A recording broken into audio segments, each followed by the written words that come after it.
Good day, and thank you for standing by. Welcome to the third quarter 2025 Spectrum Brands Holdings earnings conference call. At this time, all participants are in a listen-only mode.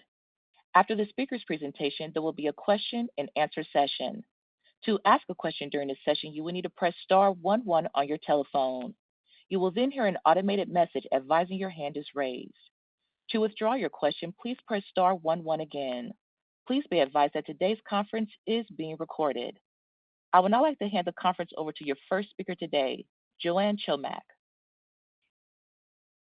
Thank you, and welcome to Spectrum Brands Holdings Q3 2025 earnings conference call and webcast. I'm Joanne Chomak, Senior Vice President of Tax and Treasury, and I will moderate today's call. To help you follow our comments, we have placed a slide presentation on the event calendar page in the Investor Relations section of our website at www.spectrumbrands.com. This document will remain there following our call. Starting with slide 2 of the presentation, our call will be led by David Maura, our Chairman and Chief Executive Officer, and Jeremy Smeltser, our Chief Financial Officer. After opening remarks, we will conduct the Q&A. Turning to slides 3 and 4. Our comments today include forward-looking statements, which are based upon management's current expectations, projections, and assumptions, and are by nature uncertain. Actual results may differ materially.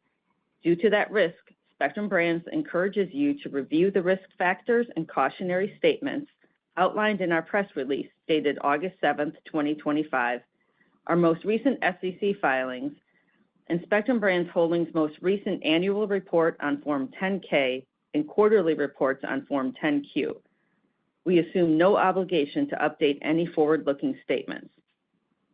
Our statement reflects our expectations regarding tariffs, which are based upon currently known and effective tariffs and do not reflect tariffs that have been announced and delayed, or other additional tariffs which could result in additional costs. Also, please note that we will discuss certain non-GAAP financial measures in this call. Reconciliations on a GAAP basis for these measures are included in today's press release and 8-K filing, which are both available on our website in the Investor Relations section. Now I'll turn the call over to David Maura. David? Hey, thanks, Joanne. Good morning, everybody. Welcome to our third quarter earnings update. I want to thank everyone for joining us today. I'll start the call as usual with an update on kind of the global economic markets and their impact on our company. We'll then talk about Spectrum's operating performance and then our strategic initiatives. Jeremy, as usual, will then provide a more detailed financial and operational update, including a discussion on the more specific results of each business unit. If I could get you guys to turn to slide 6 now. When we spoke last quarter, the company had been hit with what I'm now calling the tariff torpedo. That really disrupted practically every aspect of how we do business around here. Operating when the cost of your products can more than double overnight is something we never really thought we'd experience. Frankly, about 20% of our global cost of goods sold at the time was sourced from China for the U.S. market.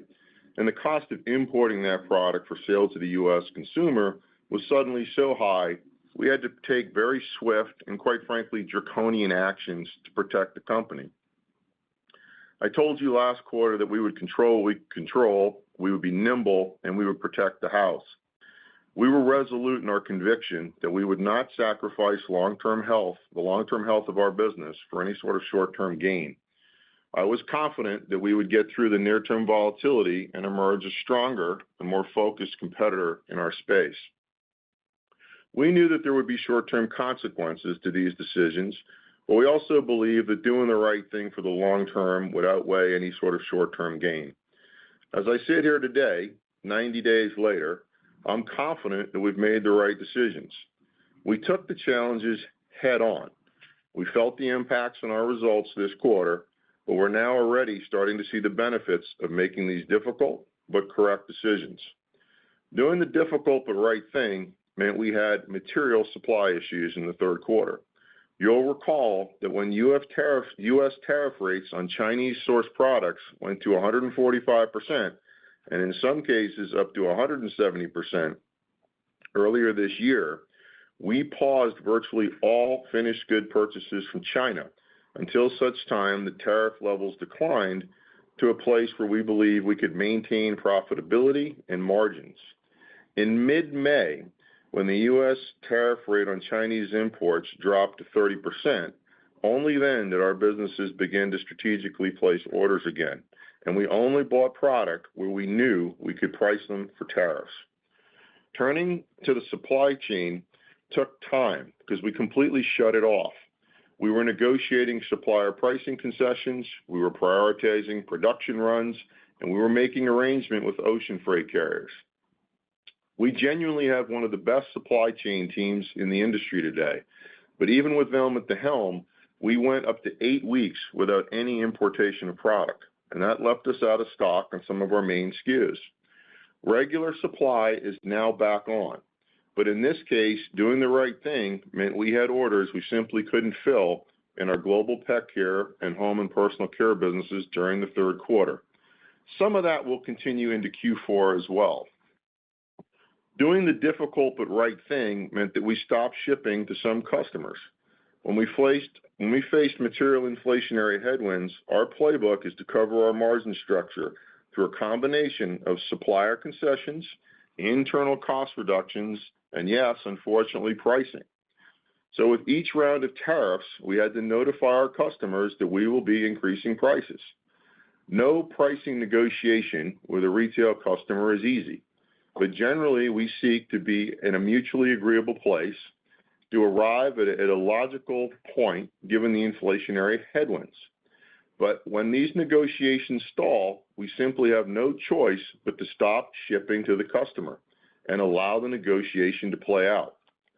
We know that our products matter not only to our retailers, but to our ultimate consumers. And we need to protect our bottom line, in part through pricing.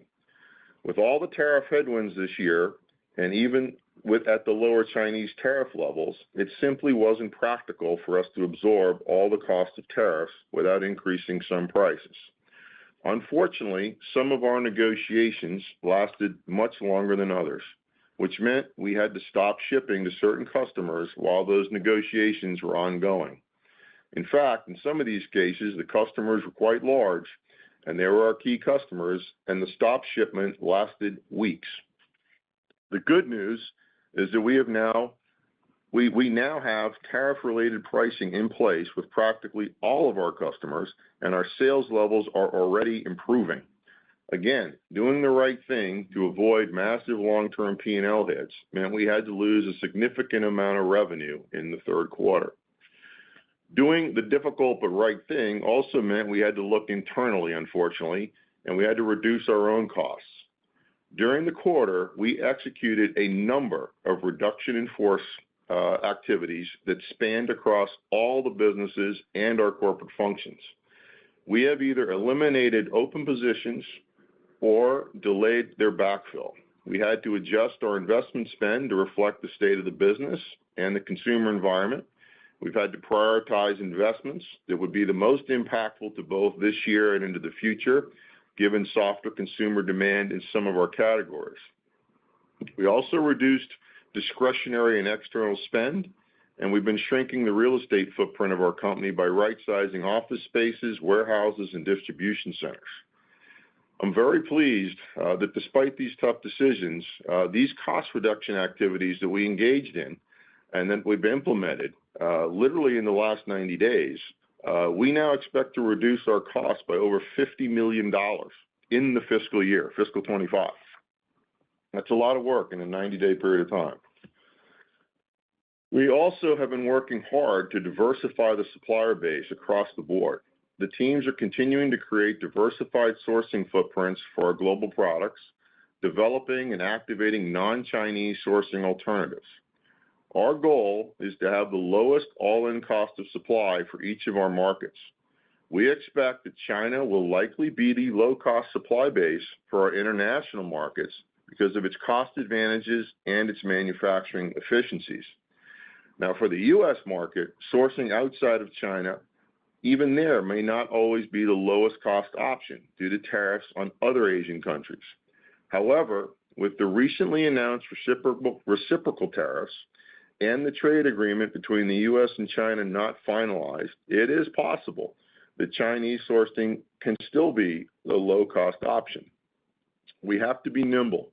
We're doing the work that provides us the highest level of flexibility to react to whatever the volatility there may be in the marketplace going forward.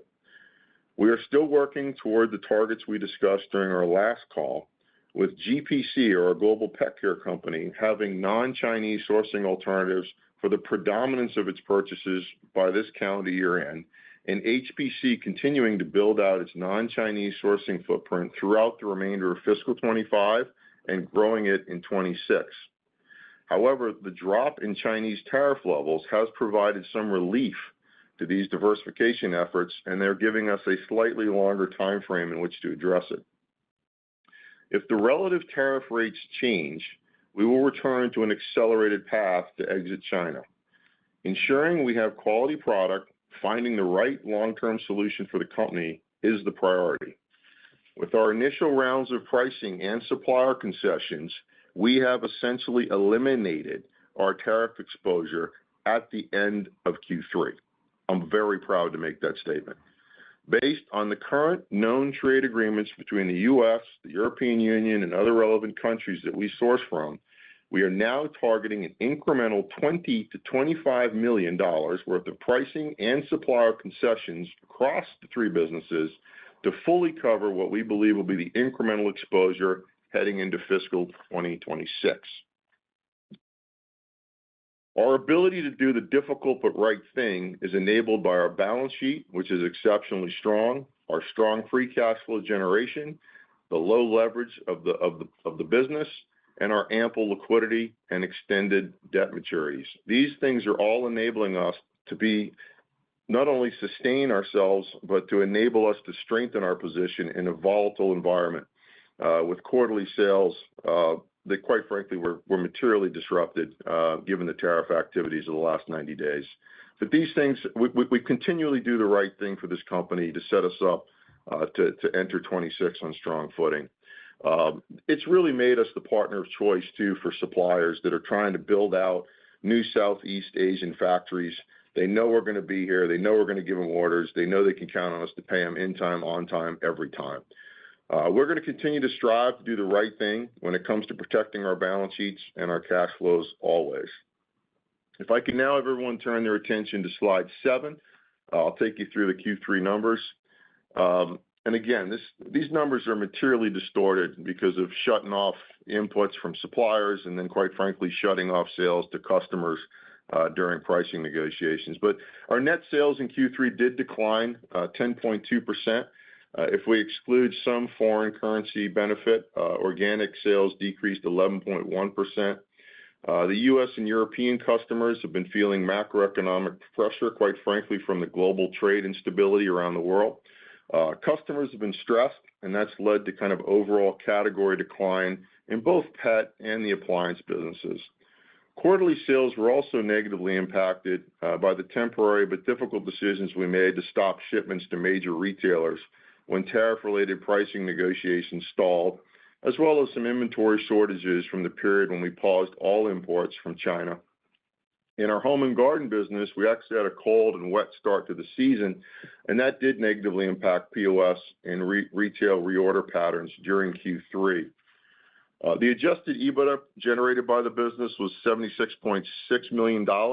That's a decline of $17 million compared to last year's results, which excludes the investment income we had from the large cash balance at the time. Our gross margins did suffer a contraction of 110 basis points during the third quarter, and that's mainly driven by negative mix, tariffs, and inflation. We reacted, as I've described, very quickly to offset these tariff headwinds and consumer softness by taking out our fixed costs and limiting external spend. It's imperative every dollar of our spend has to be purposed and to be focused on driving the top line of our companies. Our teams have and will continue to step up to the challenge of doing things better, leaner, and more efficiently. The third quarter was all about making the tough but right decisions to protect our house, to protect our balance sheet, and to protect the long-term success of this company. We have now put Q3 in the rearview mirror. We are excited to be focusing on the future, and we are already seeing the results with a very strong start to the fourth quarter from a big rebound in sales in July. We have had a strong start to Q4. In July, both our Global Pet Care Company and our Home and Garden division delivered growth over the prior year. For Home and Garden, the weather started to improve in the final weeks of Q3, and that momentum is carried through into July, when we had very strong POS and retailer reorder rates. The new products we introduced this year, including Spectracide Wasp, Hornet, and Yellow Jacket Trap, and the Hot Shot Flying Insect Trap, are driving category growth. And in spite of a lot of new competition entering the category, Spectracide is taking share.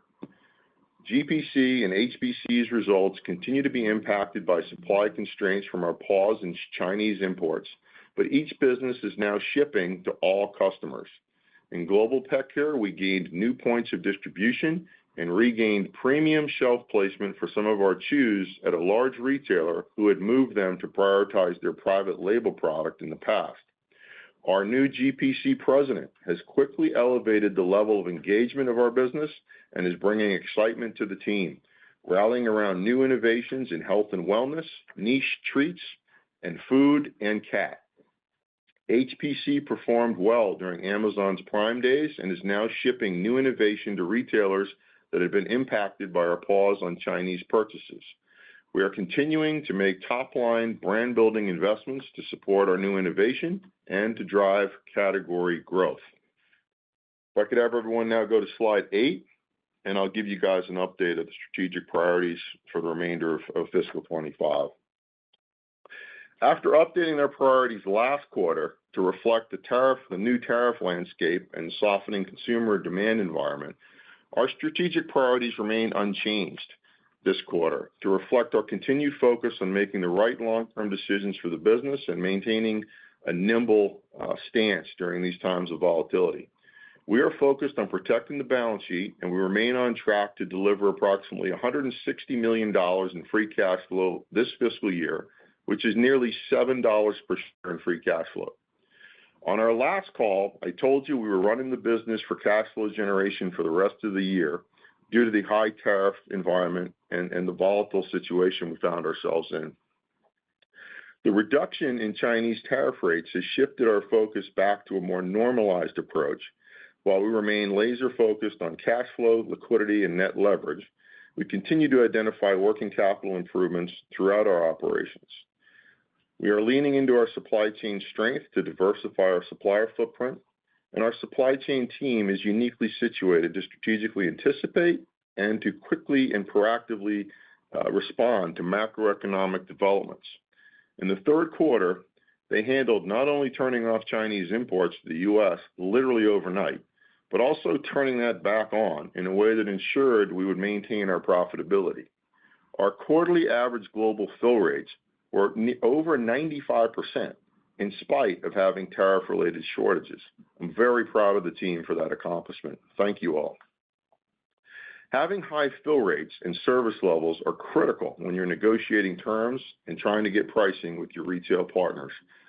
Thanks everyone in supply chain for making that a reality for us. We are reducing our cost profile to adapt to consumer demand and, quite frankly, the tariff headwinds. We'll continue to adapt to these new macroeconomic conditions swiftly and decisively, just like we did this past quarter.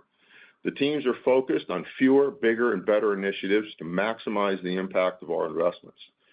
We are preparing to take advantage of the opportunities that the times of economic uncertainty bring and emerge a growing, stronger company that will be the partner of choice for M&A activity. Our businesses and our advisors are actively looking for acquisition targets for both our pet and home and garden businesses. We believe that when we make the right acquisitions, both our businesses and the target accelerate sales growth and profitability, which makes our strong capital structure to fund M&A the right move. We will remain disciplined, however, and we will not overpay. We will make sure we have the right assets. Our strategic transaction for our home and personal care business continues to be delayed given the current tariff landscape and geopolitical factors that are frankly out of our control. While we are disappointed in the delay of the transaction, Spectrum Brands and Spectrum becoming a pure-play pet, home, and garden company, we believe in the HPC business, and we're going to continue to be great stewards of it.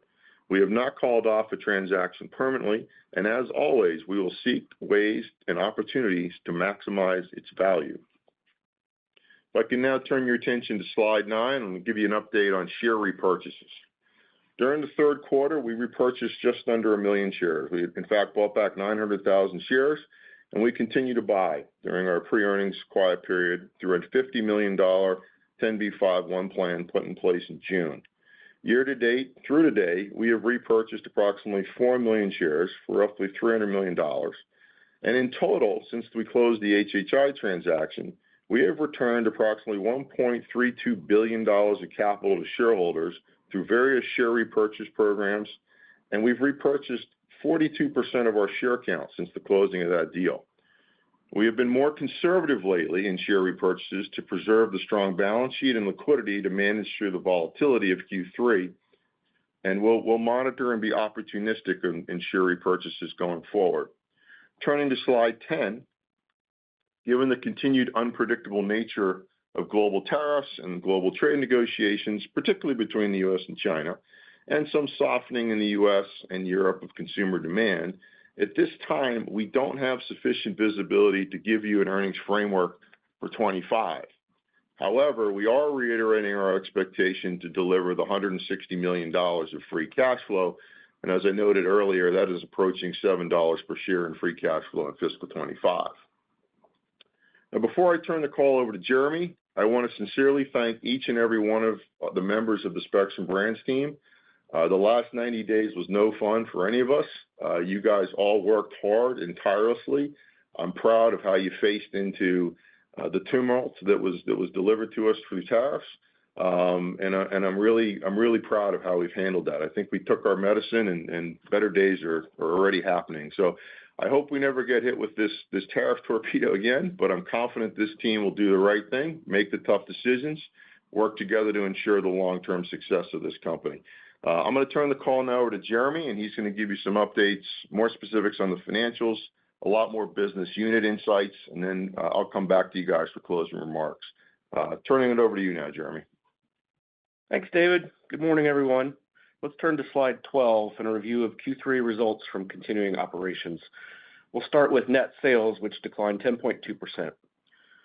Excluding the impact of $6.8 million of favorable foreign exchange, organic net sales decreased 11.1%, primarily driven by targeted stop shipments to certain retailers, supply constraints, and category softness in our global pet care and home and personal care businesses, as well as unfavorable weather in our home and garden business, with a cold and wet start to the season impacting the timing of replenishment orders. Gross profit decreased $38.7 million, and gross margins of 37.8% decreased 110 basis points, largely driven by lower volume, unfavorable mix, inflation, and higher tariffs, partially offset by pricing, impacts from cost improvement actions, and operational efficiencies, as well as favorable FX. Operating expenses of $232.8 million decreased 8.7% due to lower investment spend in advertising and marketing and general expense management in light of the category softness and lower restructuring-related projects, partially offset by higher impairment charges in the quarter. Operating income of $31.3 million decreased by $16.4 million, driven by the gross margin decline, partially offset by the lower operating expenses I mentioned. GAAP net income and diluted earnings per share both increased, primarily driven by lower interest expense, reduced income tax expense, and lower share count, partially offset by lower operating income and the lower investment income. Adjusted EBITDA was $76.6 million, a decrease of $29.7 million, driven by investment income of $12.7 million last year, lower volume, and reduced gross margins, partially offset by continued general expense management and lower investments in light of category softness. Excluding last year's investment income, adjusted EBITDA decreased $17 million. Adjusted diluted EPS increased to $1.24, driven by reduced income tax expense, lower interest expense, and the reduction in shares outstanding, partially offset by lower adjusted EBITDA. Turning now to slide 13, Q3 interest expense from continuing operations of $8.4 million decreased $7.3 million due to our lower gross outstanding debt balance. Cash taxes during the quarter of $14 million increased $9.6 million from last year. Depreciation and amortization of $25.1 million was flat to last year. And separately, share-based compensation increased to $4.8 million from $4.5 million last year. Capital expenditures were $10 million in Q3, essentially flat to last year. Cash payments towards strategic transactions, restructuring-related projects, and other unusual non-recurring adjustments were $8.6 million versus $10.5 million last year. Moving now to the balance sheet, we had a quarter-end cash balance of $122 million and $388.5 million available on our $500 million cash flow revolver. Total debt outstanding was approximately $681 million, consisting of borrowings on our cash flow revolver of $103 million, $496 million of senior unsecured notes, and $82 million of finance leases. We ended the quarter with $559 million of net debt. Now let's get into the review of each business unit to provide details on the underlying performance drivers of our operational results. We will start with Global Pet Care, which is on slide 14. Reported net sales decreased 9.6%, and excluding favorable foreign currency impacts, organic net sales decreased 11.4%. The primary driver of the sales decline was our decision to stop shipping to a handful of customers during tariff-related pricing negotiations. In the case of one key customer, the stop ship lasted a number of weeks. By the end of the quarter, the pricing was in place and we had resumed shipping to this retailer, although our shipments were below normal levels.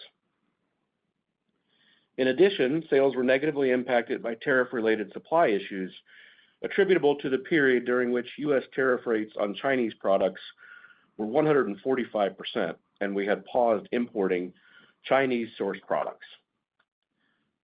Sales in the early part of our quarter were also negatively affected by capacity constraints at a large retailer, causing the retailer to slow purchases for a period of time.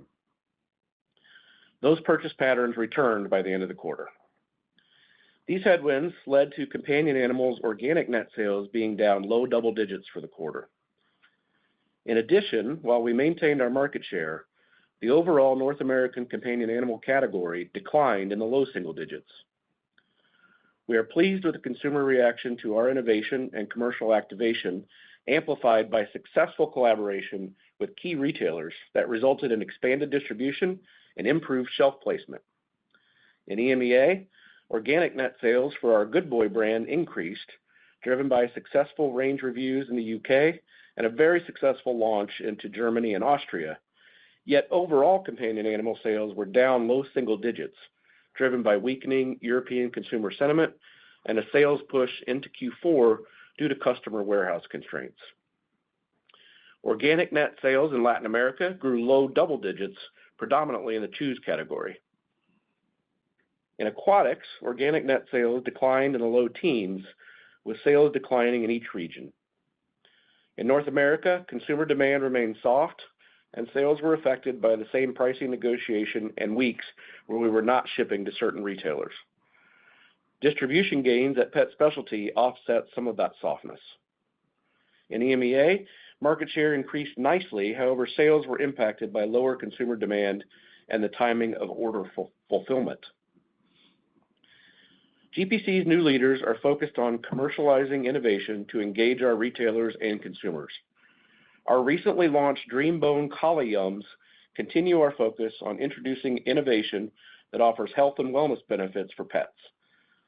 Collie Yums are the only chew on the market enriched with a type 2 collagen derived from chicken cartilage, benefiting hip and joint health while offering flavor that was liked by 100% of tested dogs. Good and Fun is gaining points of distribution, including in pet specialty, and we will be launching new innovation in Good and Tasty treats in the next few months. Our investments in Nature's Miracle are gaining momentum.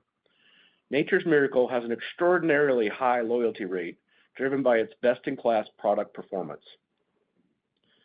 Our investments and partnerships with retailers and influencers to increase consumer engagement, along with our recently launched delivery system featuring our patented Flip and Go technology to enhance user convenience and drive consumer engagement, is being well received by Nature's Miracle consumers. In dog and cat food, we went live with an Iams grain-free line of products and are expanding countries of distribution within EMEA. In aquatics, we are partnering with key retailers to feature our unique Glowfish experience at the front of their stores, promoting the brand and its exciting innovation. This quarter's adjusted EBITDA of $44 million is $12.7 million lower than last year, and adjusted EBITDA margin was 17.2% compared to 20.1% last year.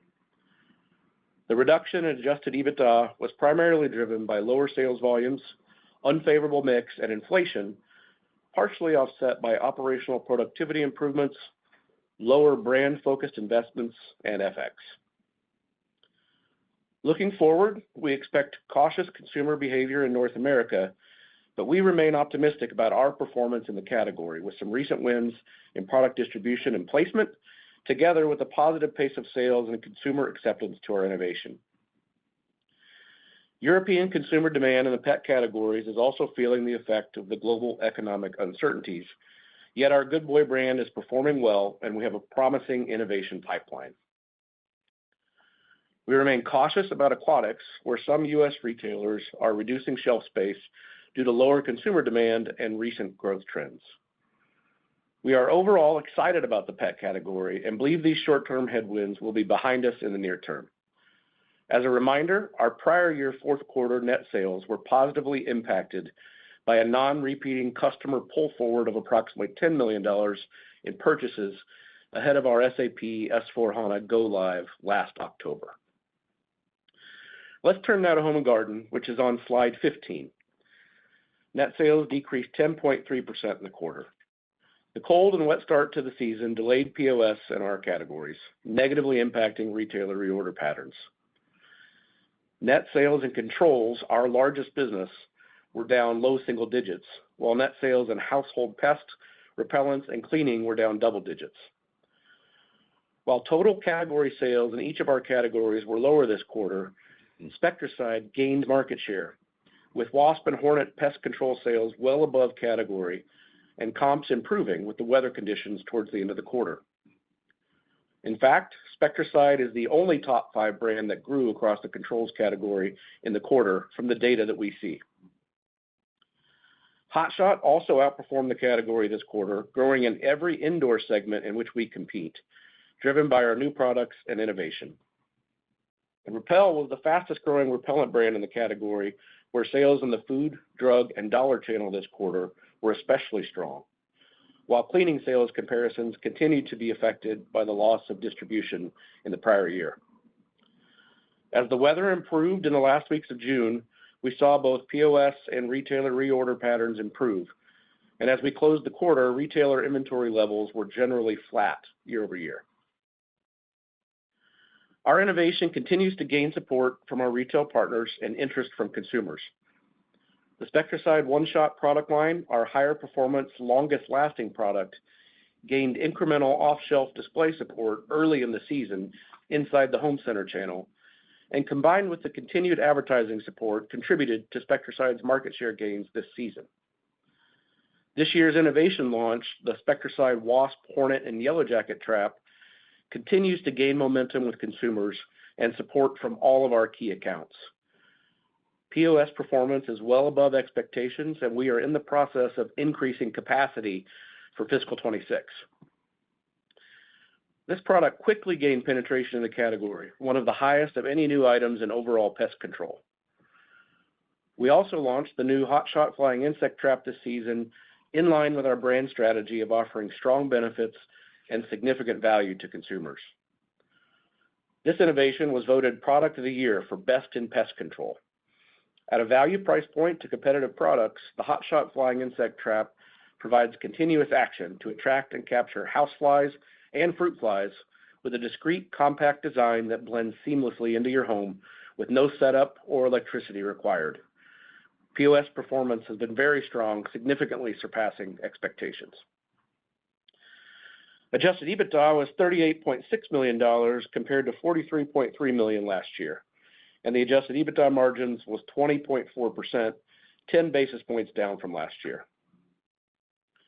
The decrease in adjusted EBITDA was driven by lower volumes, inflation, incremental brand-focused investments, and negative mix, offset partially by productivity improvements, favorable cost variances, and lower trade spend.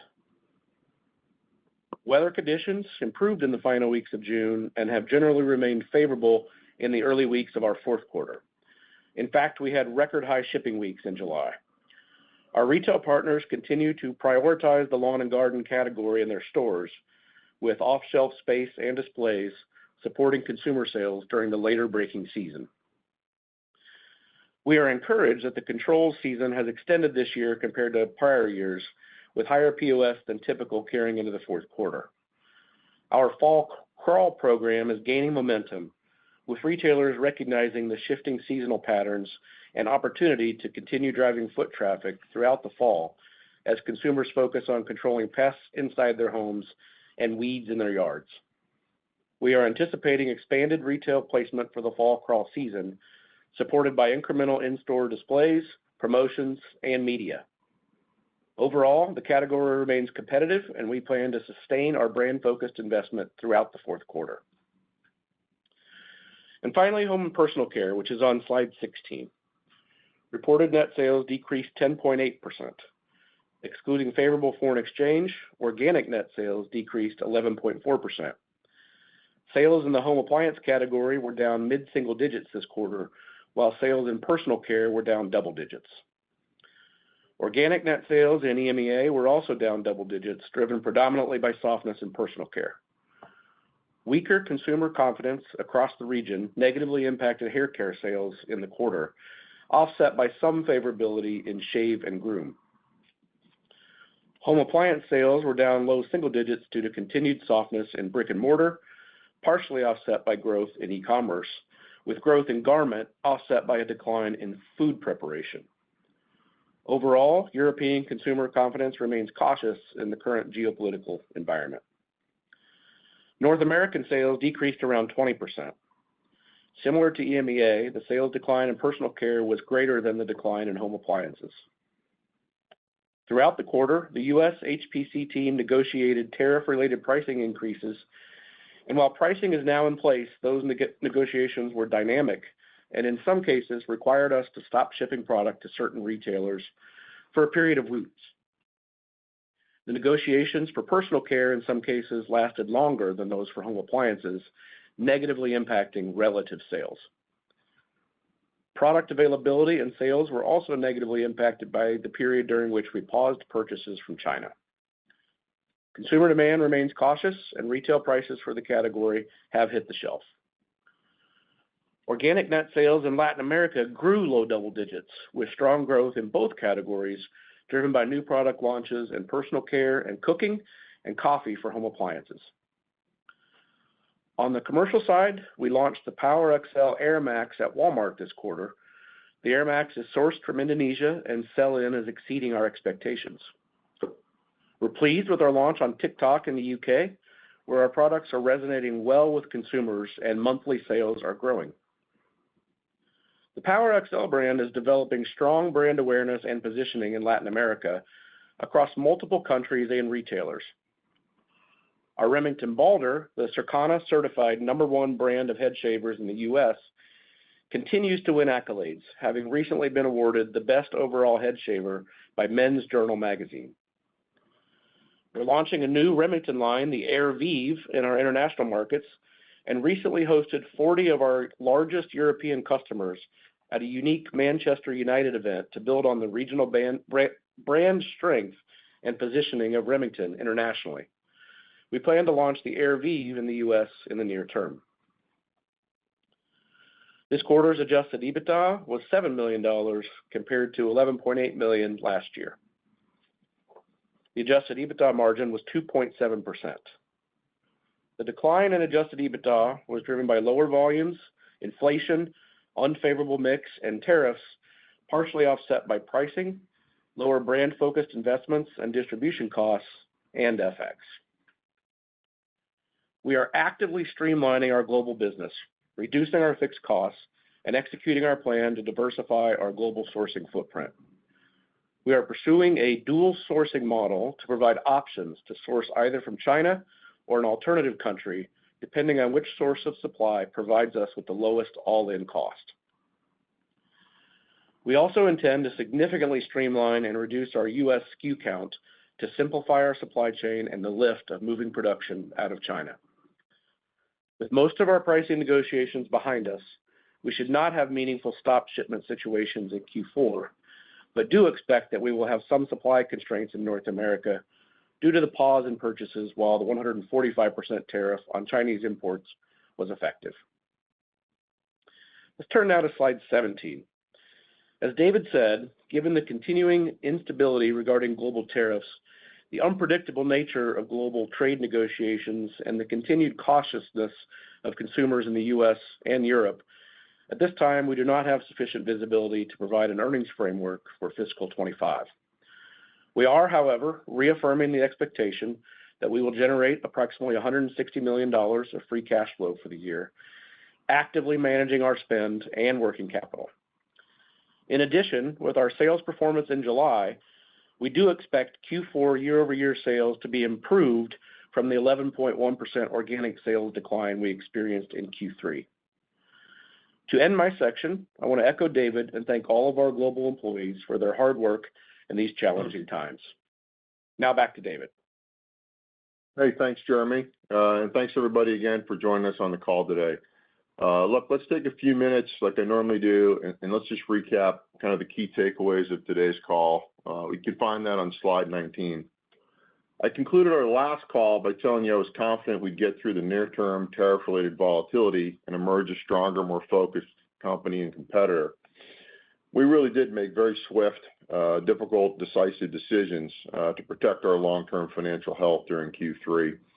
And that's caused, I mean, Q3 is just, there's a lot of distortion in the numbers when you look at, not importing product for months and then, not shipping for weeks. But we didn't wait. We tackled this thing head on and aggressively. We didn't wait to turn off supply from China when tariff rates on Chinese imports skyrocketed to 145% and higher. We didn't wait to notify retailers of reasonable tariff-related price increases. And we did not wait to stop shipping when negotiations stalled. We did not wait to develop dual sourcing plans to diversify our supplier base and to regularly reassess these plans to ensure we have the lowest cost sourcing options. We did not wait to take out fixed costs and discretionary spend. Like I said in my earlier comments, taking $50 million of costs out in 90 days, it was painful. It was a lot of work, but I'm really proud of the teams for just being proactive and getting it done. Thanks, everybody. In a typical quarter, any one of those actions is a significant undertaking. And the team did all this in the third quarter. Look, we took hits in Q3. We took our medicine. We made some hard decisions, but that's behind us. Our focus is now on the future. And you know what? Q4 is off to a good start. We are seeing more normalized sales than in Q3. We will have a little bit of supply constraint on some orders still in the fourth quarter, and that's lingering over from when we paused all the Chinese purchases, particularly in the appliance unit. But those are going to be all behind us by the end of the fourth quarter. Consumer sentiment in the U.S. and Europe is still a little soft, but we do see signs of improving macroeconomic conditions. And in fact, we expect consumer confidence will stabilize once this heightened geopolitical tension subsides.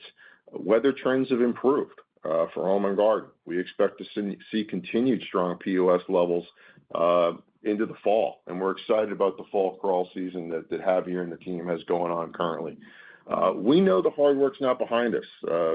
And we're not kidding ourselves. We expect that tomorrow will bring more changes and challenges, and we'll again have to make difficult but correct decisions. However, I'm highly confident that our team of 3,000 global employees will rally together, attack those challenges just like we attacked them this past quarter. We're going to continue to lean into our competitive advantage as we take on these challenges, knowing our brands, leaders, teams, strong cash flows, strong balance sheet are all there to support us. With the third quarter behind us and a very solid start to Q4, we are now full steam ahead to finish fiscal 25 strong, and we're optimistic about setting up for a better 2026. At this time, I'm going to turn the call back to Joanne, and we're happy to take questions. Thank you, David. Operator, we can go to the question queue now. Thank you. At this time, we will conduct the question and answer session.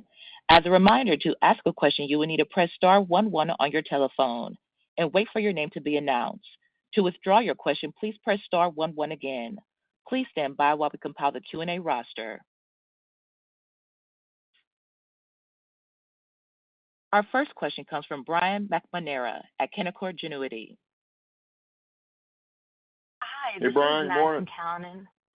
Hey, Madison. Hey, guys. How are you? Good. Thanks for taking our questions. First, could you reasonably quantify how much sales you left on the table by stopping shipments and other internal actions in Q2? And what impact, if any, lingers into Q4? Thanks. A lot and less. Yeah, I mean, I think Madison, if you look all in, we would probably estimate it's in the neighborhood of $30 million in Q3. And to David's point, I think it'll be quite a bit less than that in Q4. Okay, great. And why is guidance still so difficult, even with the improved clarity on tariffs? We've heard from other companies who are more exposed that have either reinstated guidance or updated their prior outlooks. Any color you could give us would be great. Thanks. Well, first, comparison is the thief of joy. We don't do that. We manage our own business.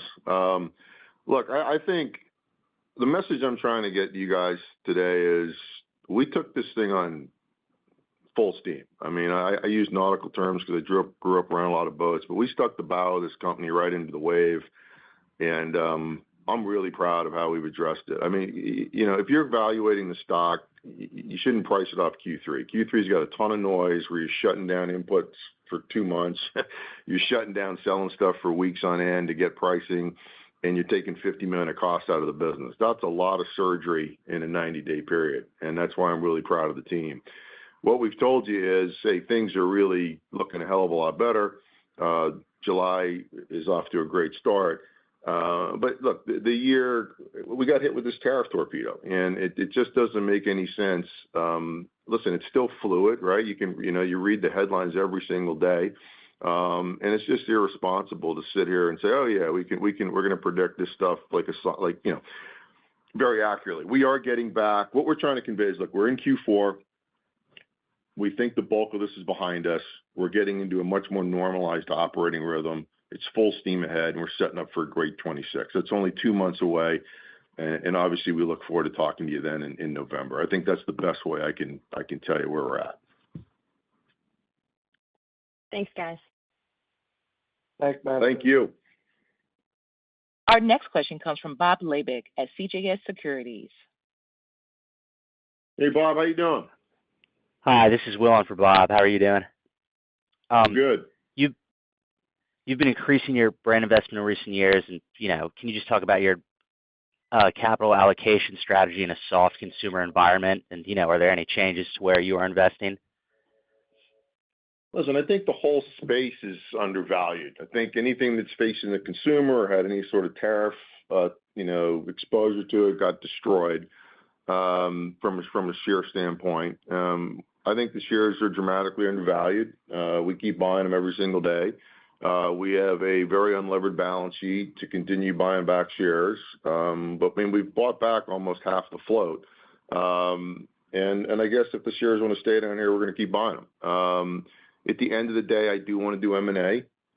We chased the deal this quarter, got really close, unfortunately got outbid. We have to maintain discipline when it comes to price and getting return on acquisitions. But we have a vision to triple our pet business and double our home and garden business and find something creative with appliances. And, I want to maintain enough balance sheet flexibility to accomplish that. And we may or may not take on partners to do it. But look, at the end of the day, I think the balance sheet's super healthy. We're super liquid. We want to go build an AOP plan and put together a much better 26, and we look forward to talking to you about that in November. We want to invest behind these businesses and grow them organically again. But we want to do creative acquisitions in M&A. We think our pet platform is amazing. Super excited to have Ori on board. I just got invited to a leadership meeting in St. Louis and gave him a little bit of a pep talk, but I was blown away by the opportunity we have both organically and strategically.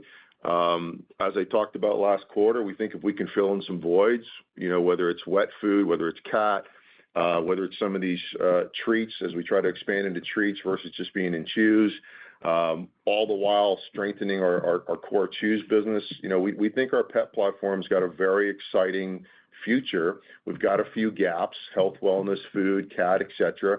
We want to go fill those in with M&A, and so we're going to continue to pursue that. Home and garden, I think there's a couple of things that are coming down the pipe that could fit really well with Javier's business. So we've got tons of capital.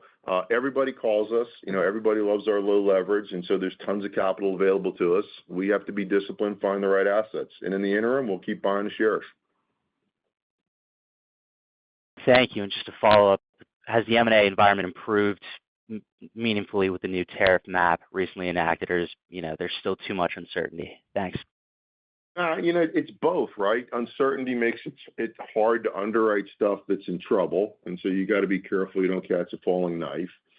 But then there's a lot of capital still around, and like I just disclosed, we unfortunately just got outbid on something I think would have been a fantastic fit with us. Thankfully, it went to private equity, so it'll come back again. Hopefully, we'll get a second shot at it. But no, we think, and I agree with some of the bigger private equity shops. I think what you're seeing them say is, look, seller expectations are still too high. Bids are below clearing prices on a lot of stuff, and hopefully that bid-ask spread narrows and you see more transaction. But I think it's getting better, but it's getting better slower than we'd like. Thank you. Thank you. Our next question comes from Carla Casella at JP Morgan. Hi, Carla, I wonder if you could give us a little morning. I wonder if you give us a little bit more color on the pet category and kind of if you're seeing a major channel mix there in terms of consumer preferences towards mass, club, specialty. And you talked about share gains. Is you just more color on where you're gaining share or where the supply constraint you talked about? You talked about one retailer having supply constraints, where that came from. So any more color on pet? Yeah, I'll start. So, I think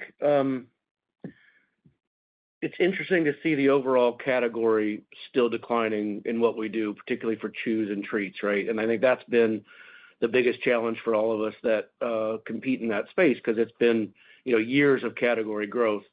And I think that goes back to what we talked about on the call, which is it's really driven by consumer sentiment and some trade downs. And that's been a challenge for us really the last, 4 quarters.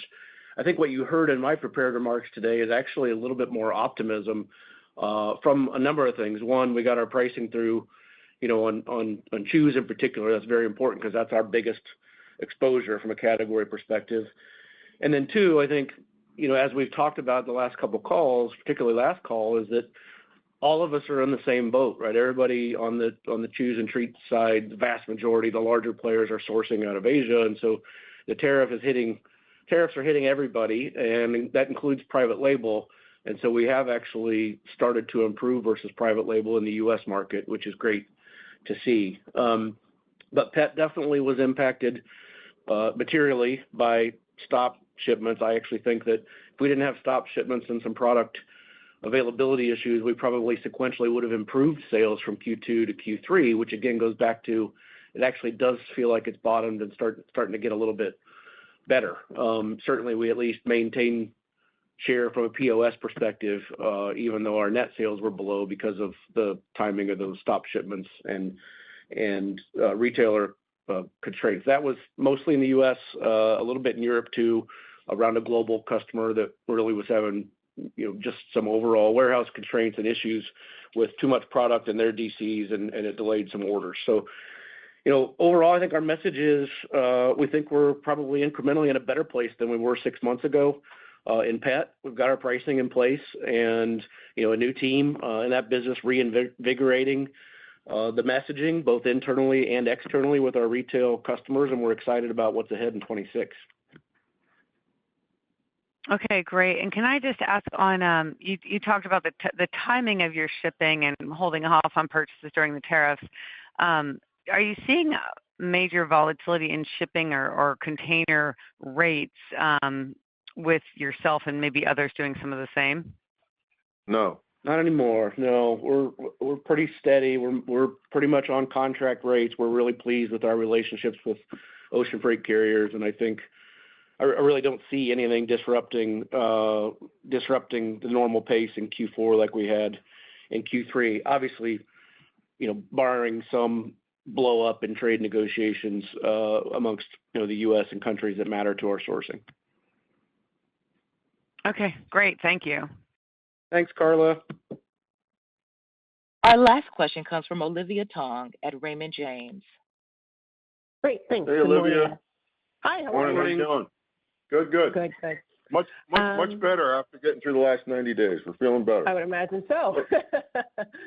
I wanted to follow up a little bit on what was left on the table, and of that $30 million, how much of that you think you can make up or have made up already? If you could sort of parse that out between HPC and H&G to start. Yeah, I mean, that doesn't really impact H&G, Olivia. It's really an HPC and GPC issue in Q3.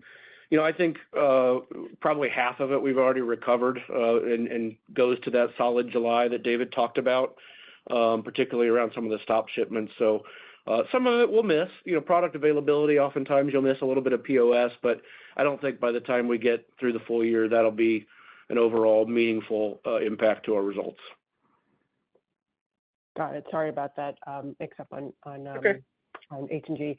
And then, putting aside, obviously, the noise with the stop shipment and the stop ordering, what's your view in terms of consumer demand? We talked about this a couple of times in the call, but are you seeing any change in demand across price points? Are consumers looking for more value, or are they, holding the line?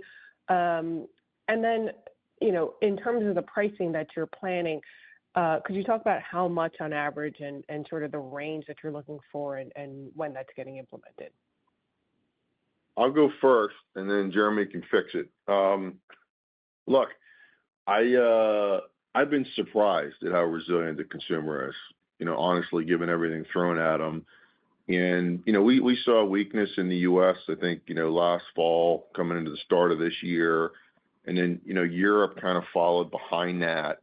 And again, there's still uncertainty out there, but my personal view is that we're probably through the bulk of the material volatility and just scaring the hell out of people with, tariff rates changing every day and just the unpredictable nature of global trade. And so I think as that kind of calms down, I do think consumer sentiment will start to heal globally. Now, if we can get some rate cuts and all the rest of that helps. We clearly have seen people be more judicious in how they spend money, tighter, more selective. But that's also why we're so bullish on what we're trying to tell you here, like getting a mod reset, getting better shelf placement, getting our branded product, which actually generates a lot of margin and a lot of turns and a lot of velocity and foot traffic for our retailers, and accomplishing that this quarter in pet, that's a really positive outcome. So, look, I would say the consumer's been more resilient than I thought. We have a lot of new innovation in the pipeline. It's going to take a couple quarters, right? We just put new leadership in there. It's going to take some time to get some traction, but, we're pretty jazzed about where I think we can go organically. We want a couple of months here to write an AOP plan and put together something for 26, and then, we can give you a lot more specifics. But What would you add to that? Yeah, I mean, I agree with everything David said. What I tell people about what we're seeing from a consumer behavior perspective is just look at what we're experiencing in pet versus what we're experiencing in home and garden, and think about the different brand strategies there, particularly in the U.S. So our home and garden business is entirely a portfolio of value brands that, while we have great innovation, by definition, when consumers go to the shelf and buy our products in those categories, they are values to other brands in that space. And we're gaining share in every category, is what you heard in my prepared remarks. So consumers are looking for value. And I think that's pretty consistent with what all of our big retail customers say on their earnings calls as well. And then if you look at pet, the last 3 or 4 quarters, it's been a struggle for us to hold share versus category, predominantly due to trade downs and private label.